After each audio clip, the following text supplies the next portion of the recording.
Grandma, can I have $10 for my allowance today? My front door swings open, and my 6-year-old granddaughter burst in with a smile on her face. Oh, Emma, you're here again. My voice is usually somber for talking to a grandchild, but it's understandable. Emma has been coming over for money 5 days in a row now. I had just returned from living abroad for 10 years, and Emma, who had only seen pictures of me as a baby, came to visit. I was initially thrilled to meet her, but her daily visits asking for money started to bother me. I called my son's house multiple times. Finally, I got a hold of my daughter-in-law and can't help but raise my voice. What kind of values are you teaching your child? She comes over every day asking for money. What are you talking about? I'm even more puzzled by my daughter-in-law's confused response. And then I'm shocked by the truth she reveals.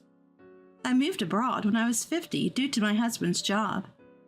At the time, we left our college-age son in New York and moved to another country. Eventually, he got a job, got married, and had a child 6 years ago. When we saw the baby pictures, we were so thrilled that we sent a ton of diapers, much to our son's dismay. After 10 years abroad, we decided to move back to New York upon my husband's retirement. I contacted my son to let him know I'd be coming back alone first. I'll be back the day after tomorrow. Can you pick me up? Sorry, I have an overseas business trip starting tomorrow. Oh, we'll just miss each other. That's too bad. I was excited about my life back in New York, even though I wouldn't see my son right away. Our house, located in a prime area, was too big to maintain, so my son and his wife didn't want to live there. We had it regularly cleaned by a service. 2 days after returning, a little girl suddenly visits. Hello, Grandma. Huh? Nice to meet you. I'm Emma. Could you be my granddaughter, Emma? The girl, who somewhat resembles my son, answers yes, and shows me a picture of her and my son. What I saw in the photo was my son smiling and leaning on each other's shoulders, and Emma in front of me. Oh, Mark has aged. I can't help but smile at the sight of my slightly chubby son. Do you always carry this photo? No, Mom told me to show it to you when I met you. I suddenly realize Emma seems to be alone. How did you get here? Mark, your dad is on a business trip, right? Yeah, but my mom dropped me off nearby. She said she had to go shopping and told me to stay here. Emma is only 6 years old. I can't imagine letting a child this age walk alone in New York.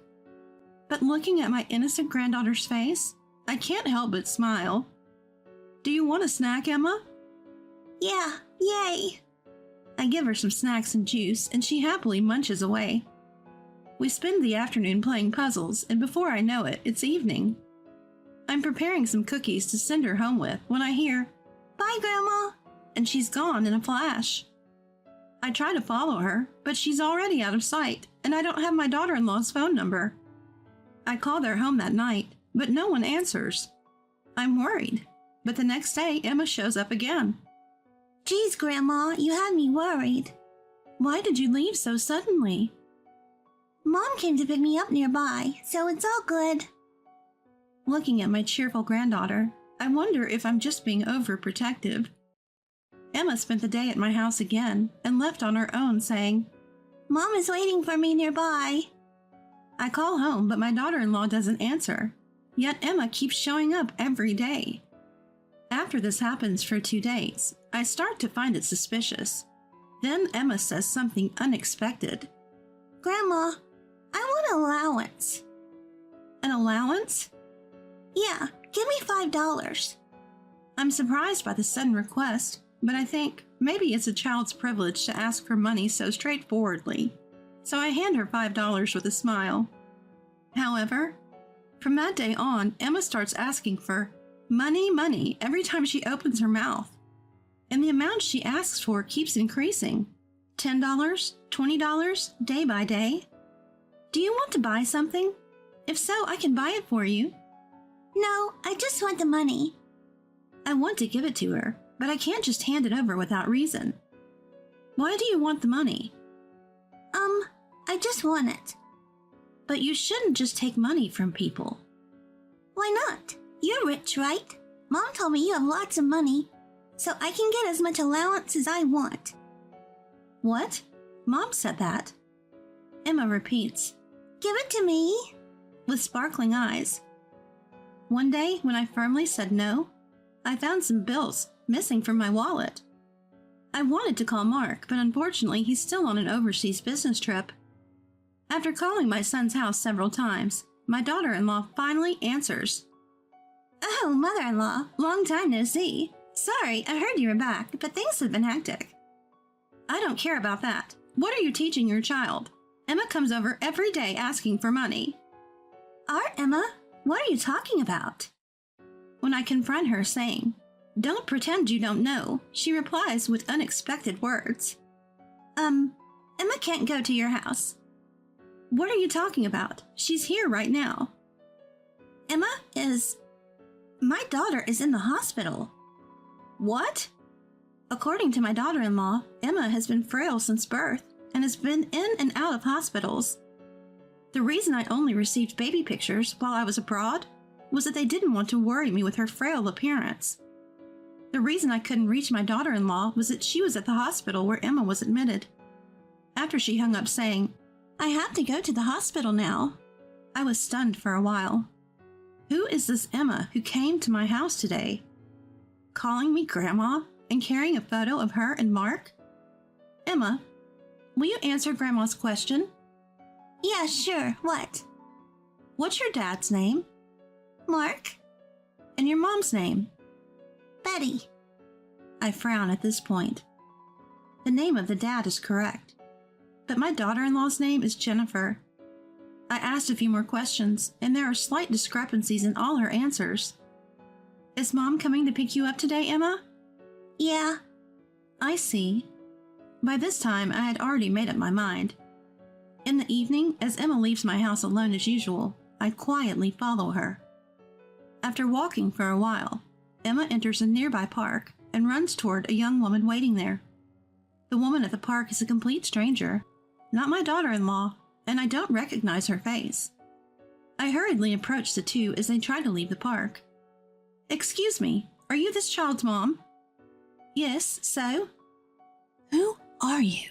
This child has been asking me for money." I whisper so the child can't hear, but the woman responds loudly. "So what? You're Emma's grandma, right? It's only natural for a grandma to give her grandchild money." "Who told you that?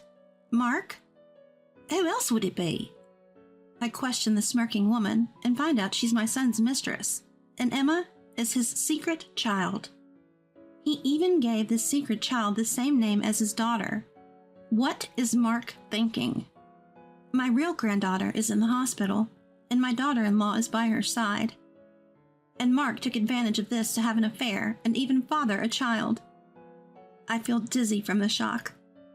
We need to have a serious talk. What, you're going to lecture me? It's not his fault. He won't leave his wife. So you're extorting money from me because... Exactly. I need to get something out of this, but if he says he'll divorce, I'll stop. I'm still furious at Betty's arrogance, but I propose that we'll have a proper discussion when Mark returns from his overseas trip. She reluctantly agrees. 3 days later, I confirm Mark has returned and invite him to dinner at our house. Waiting for Mark, who enters the living room loosening his tie. Me, my daughter-in-law Jennifer, and his mistress Betty. What's going on? That's what Jennifer and I want to know. Mark is surprised, but I have no intention of letting up. Mark, you need to divorce Jennifer right now. Why should I? Who else has been having a long-term affair and even fathered a secret child? That's not it. There's a reason. And besides, Jennifer would never divorce me. How would she live without my income? Ha! Just as Mark starts to regain his composure, Jennifer crushes it. No, I will divorce you. I don't need to worry about my future. I'll endure any hardship for my daughter. It's better than being married to you. Hey, you're joking, right? Having a divorce on my record would ruin my reputation. I don't care. Go build a wonderful family with that woman over there. Betty, the mistress, is thrilled. Yay, you're getting a divorce. So, mother-in-law, when can Mark and I move into this big house? Unfortunately, you'll never call me mother-in-law, and living here is out of the question. Why, you're not going to approve of our marriage? Marry if you wish. I have nothing to do with it anymore. What? Mom, what are you saying? Mark, I'm cutting ties with you. Live your life as you please. My words silenced the room. Everyone in the room looks shocked. A few seconds later, Betty breaks the silence with a scream.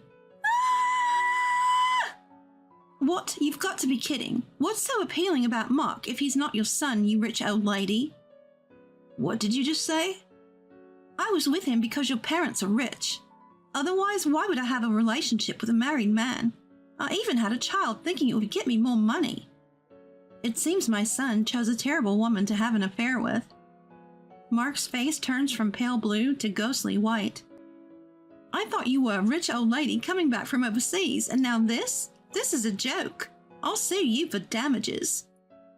You're quite bold, but actually you're the one who should be paying damages. You had a relationship with a married man after all. No. I didn't know he was married. Mark deceived me. Oh. Didn't you just say you were with him because his parents are rich, even though he's married? I didn't say that. There's no proof. Goodness, I never thought my long stay overseas would come in handy like this. I pull out my mobile phone, which is set to record. Don't underestimate me because I'm old. I lived in a country where lawsuits are common. Recording conversations for evidence is pretty standard there. Now it's Betty's turn to go pale. She slumps down, defeated, and the next moment clings to my leg. Please pretend you didn't hear what I said, Aaliyah. Delete that recording. Why would I do that?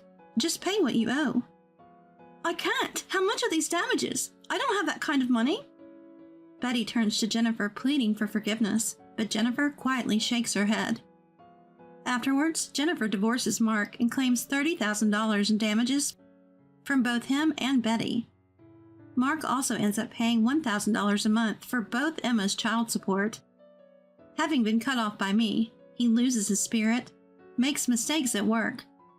Apparently he was fired for causing great damage to the company, and is now working hard at his day job. I heard Betty is somehow making ends meet working at a club.